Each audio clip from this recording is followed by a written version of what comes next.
출애굽기 24장 1절에서 2절까지의 말씀입니다. 모든 백성들이 지금 시내산에 하나님께서 임재하고 계시다. 이걸 지금 보고 있습니다. 먼 곳에서 봐도 알 수가 있어요. 산에 아주 빽빽한 구름이 덮여 있고, 그리고 그 구름 속에서 번개가 치고, 그리고 나팔 소리가 들리고, 또 연기가 가득하고, 그리고 불이 번쩍거리고, 그리고 산이 흔들리고, 이런 현상을 보면서 지금 저 산에 하나님이 지금 임재하셨다, 하나님이 함께 하신다, 이걸 알 수가 있었습니다. 그리고 그 산 가까이에 하나님께서 모세를 불러주셔서 하나님의 말씀을 듣게 하시죠.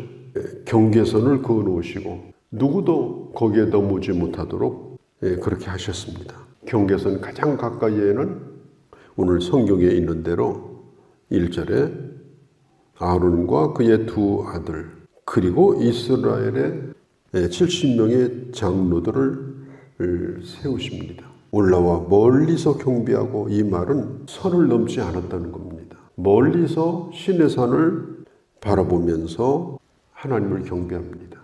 그리고 그들 바로 뒤에는 누가 있었느냐? 백성들이 진을 치고 있었습니다.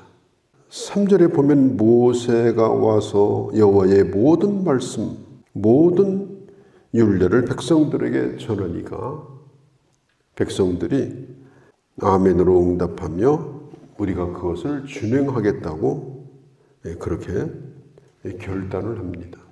모세는 하나님께서 들려주신 대로만 증거했습니다. 그걸 설명도 하지 않았어요. 그대로 전해줄 뿐입니다. 듣기 좋은 말로 그걸 가지고 설교도 하지 않았습니다. 그냥 그 말씀을 전할 뿐이에요.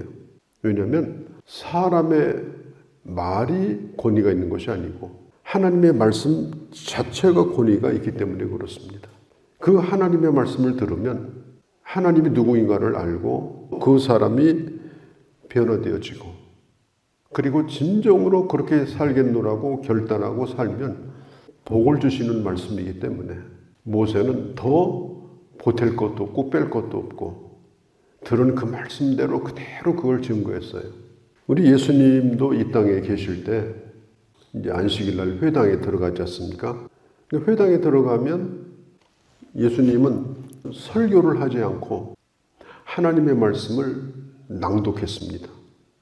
회당장에게 두루마리를 가져오라고 해서 두루마리를 펼치고 말씀을 쭉 그대로 낭독을 해요. 그리고 그 뒤에다가 주님이 딱 한마디만 보탭니다. 이 말씀대로 다 응하였느니라. 이 말씀대로 응하였느니라.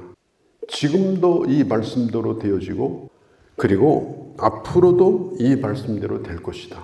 그것만 말씀하시는 거예요. 그러니까 이 하나님의 말씀을 모세도 그대로 들었어요. 그리고 설명 없이 가까운 그 지도자들을 불러서 먼저 그들에게 그대로 말씀을 전했고, 그들은 하나님의 말씀으로 그걸 그대로 받고 아멘으로 응답하고 결단하고, 요한계시록 2장에 보면 7교회에게 주님이 편지하실 때 처음 등장하는 모습이 뭐냐면 7별을 주의 오른손으로 붙드셨습니다. 7별은 7교회 사자입니다. 그 교회 세운 지도자들이에요. 그리고 7금초대는 7교회입니다. 그리고 그 금초대 사이를 주님이 친히 다니셨다.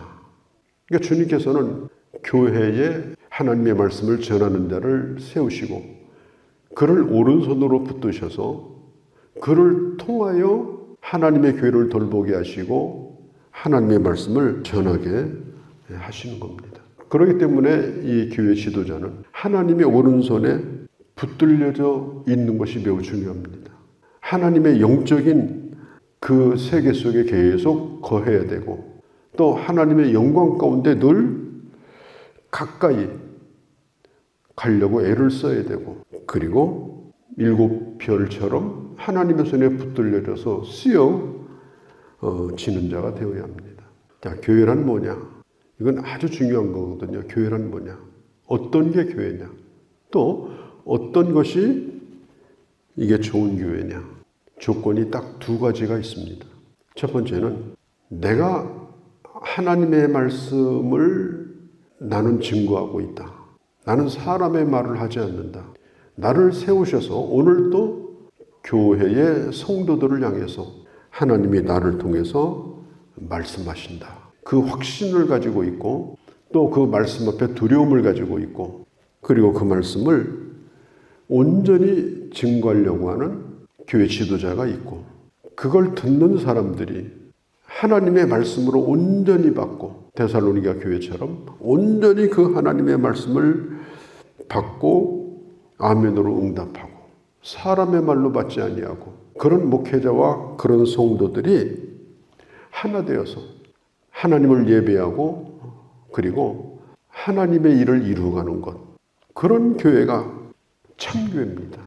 반대로 뒤집어서 말하면 말씀을 전하는 자도 말씀이 아니고 말씀을 듣는 자도 목사님 오늘 목사님 얘기하고 계시네. 이러면 교회가 망초가 되는 거예요.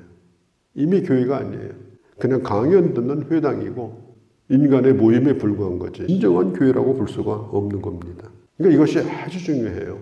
모세는 히브리서에 보면은 히브리서 3장의 2절에 하나님의 집에 충성스러운 종이라고 했습니다. 그 말은 하나님이 주신 말씀을 조금도 가감하지 아니하고 꾸미지 아니하고 그대로 끝까지 하나님이 부르실 때까지 모세는 말씀에다 뭘 보태지도 않았고 빼지도 않고 그대로 증거했어요.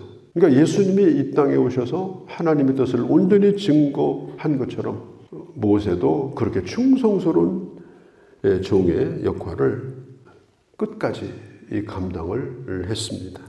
우리가 출애굽기 19장에서 우리가 미리 보았죠. 하나님의 말씀을 그냥 듣고 끝나는 것이 아니라 어떻게 응답하느냐에 따라서 그 인생이 달라집니다. 가는 길이 달라집니다. 하나님이 그 사람을 대우하는 게 달라져요. 복을 주시기도 하고 또 말씀을 어기게 되면 하나님께서 징계를 내리기도 하십니다. 그러니까 모세가 이제 말씀을 다 백성들에게 증거하고 그리고 말씀을 7절에 보니까 기록을 합니다. 낭독하여 듣게 하고 그 말씀을 또 기록을 해서 또 낭독을 해요. 그러니까 그 말씀을 그냥 듣는 것으로 끝나지 않고 그걸 그대로 기록해서 다시 한번 또 읽어봅니다. 다시 한번 또 낭독을 합니다. 그러니까 말씀을 소리내서 낭독하는 게 아주 중요합니다. 그러니까 성경을 읽어보면 눈으로 100번을 읽어도요. 놓치는 말씀은 놓쳐요. 제가 얼마 전에 아주 좋은 책을 쓰신 분을 만나서 얘기를 했습니다. 8번 교정을 받대요. 8번. 전문가들을 불러다가 8번 교정을 받으니까 안 틀려야 되잖아요. 그런데도 틀린 글씨가 나온다는 거예요. 가장 좋은 방법은 뭐냐? 소리를 내서 읽으면서 교정 보는 게 제일 좋은 방법입니다. 소리를 내서 읽으면 틀리지 않습니다. 성경을 그렇게 읽으면요. 성경이 그대로 내게 흡수가 됩니다. 눈으로 여러 번 읽는 것보다도 한 번 스스로 낭독해서 그 말씀을 내 귀에 들려주고 내 심령에 받아들이면 그 말씀이 내 속에 아주 깊숙이 공감이 되고 이해가 되고 은혜가 되고 그래서 작은 소리라도 이 하나님의 말씀을 이렇게 낭독해서 내가 스스로 듣는 것이 이게 참 좋습니다. 이 성경은 본래 낭독하게 되어 있는 거예요. 눈으로 보는 게 아니고 본래 낭독하게 되어 있는 것이 성경입니다. 개인적으로도 소리를 내어서 읽고 회중 가운데서도 누가 나와서 먼저 읽으면 읽는 소리를 다 듣고 이제 8절에 보면은 모세가 이제 하나님 앞에 피의 언약을 맺어요. 재물을 잡아가지고 반절로 잘라서 이 피를 뿌립니다. 그러면서 이것은 피의 언약이다. 이렇게 말을 합니다. 이것은 언약의 피다. 8절에. 이 말씀은 약속의 말씀이고 언약의 말씀이에요. 그러니까 언약이라고 하는 건 조약을 맺는 거나 똑같습니다. 그러니까 절대로 어기면 안 돼요. 그러니까 하나님과 우리 사이도 언약을 맺는데 그 언약의 문구가 뭐냐? 성경 말씀이 언약이에요. 그리고 피를 뿌려서 약속을 해요. 만일 지키지 않으면 어떻게 되는가? 그 재물이 두 동강이 난 것처럼 너희들도 그와 같이 될 것이다. 그래 얼마나 그냥 부담 없이 듣는 말씀이 아니고 하나님의 말씀은 피로 맺은 언약의 말씀이다. 이걸 가르쳐주고 있습니다.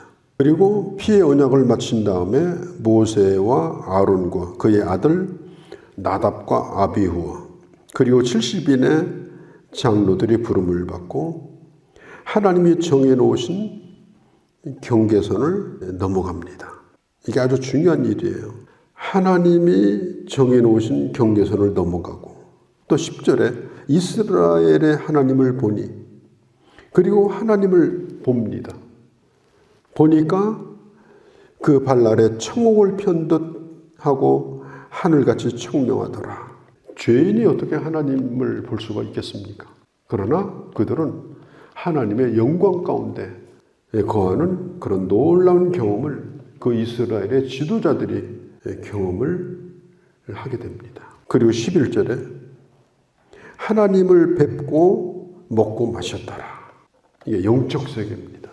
계시록 3장에도 네가 나를 영접하면 나는 너로 더불어 너는 나로 더불어 먹을 것이다. 우리가 주님 안에서 산다는 것이 뭐냐? 주님과 이런 영적 세계 속에서 주님과 함께 거하는 것. 그게 바로 우리가 주님과 함께 걸어가는 그런 길인 것입니다. 영광스러운 거예요. 우리 성경에 보면 히브리서에 보면 때를 따라 돕는 은혜를 얻기 위해서 우리는 그 은혜 앞에 나가야 된다. 언저리에서 서성거리면 안 된다. 영적 세계 속으로 발을 집어넣어라. 영적 세계 속으로 너의 몸을 그 안으로 들어가게 해라. 그리고 거기에 들어갑니다. 그 다음에 뭘 하느냐?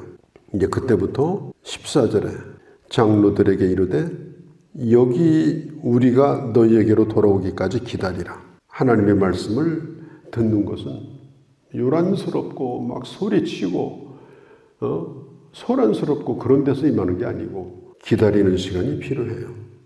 하나님이 내게 주시는 말씀을 더 가까이 하여서 아무리 세미한 음성으로 말씀해도 그 말씀이 들려올 만큼 기다리며 또 기다리고 그리고 그 영광 가운데 거하게 될 때 그때에 하나님이 나와 함께하는 영적 경험을 하게 되는 것입니다. 6일 동안을 기다립니다. 그리고 16절에 보면 모세가 산에 오르매 이제 모세가 백성들의 지도자들을 놔두고 제가 처음 얘기했죠. 하나님의 영광이 임재하는 그 무시무시한 마치 불 속으로 뛰어드는 것처럼 그 산 속으로 모세가 들어가 버립니다. 이제 그때부터 백성들이 조바심이 치는 거예요. 저분이 거기 가서 죽었는가? 가스 마시고 죽었나? 불타 죽었나? 뭐 갖가지 생각이 들어요. 번개를 맞아서 죽었나? 하루 지나고 이틀 지나고 그렇게 해도 내려오지 않고 그래서 진짜 죽은 줄 알고 이스라엘 백성들이 산 아래서 아론을 협박해가지고 금송아지를 만든 거예요. 모세가 진짜 죽은 줄 알고 그 모세는 하나님의 어마어마한 그 영광 가운데 들어가서 하나님과 함께하는 시간을 가졌습니다. 모세가 뭘 들었는지 뭘 봤는지 모세가 자세히 얘기 안 해요. 그 갔다 온 얘기를 자세히 얘기하지 않고 받은 말씀만 그냥 얘기를 합니다. 어마어마한 것을 보고 들었겠죠. 거기에서. 고린도후서 12장에 보면 사도 바울도 셋째 안내로 올라갔는데 가히 인간의 말로 말할 수 없는 것을 내가 보고 들었다. 그 세계 속에 모세가 있었고 그리고 백성들은 이제 산 아래서 기다리는 그 기다림의 시간을 지금 갖고 있는 것입니다. 우리는 기다리는 신앙이 중요해요. 고요하여 오늘도 주의 음성을 기다리고 주님의 재림을 기다리고 마가다락방에서 성령의 임하심을 기다린 것처럼 하나님의 영이 내게 충만하기를 기다리고 왜냐하면 주님도 기다리시니까 베드로서 3장에 보면 천년을 하루와 같이 기다린다고 그랬어요. 우리는 기다리는 걸 너무 잘 못해요. 고요히 기다려야 합니다. 묻지 말고 기다려야 됩니다. 그렇게 하게 되면 반드시 하나님께서 말씀하시고 모든 것이 합력하여 선을 이루시는 은혜를 베풀어 주시는 겁니다. 시내산에서 있었던 일들 우리가 기대가 되지 않습니까? 오늘도 하나님을 가까이 하여 하나님의 영광 가운데 거하고 하나님의 은혜를 충만히 누리는 그런 귀한 날이 되어지기를 바랍니다. 거룩하신 우리 아버지, 오늘 주의 말씀을 들었습니다.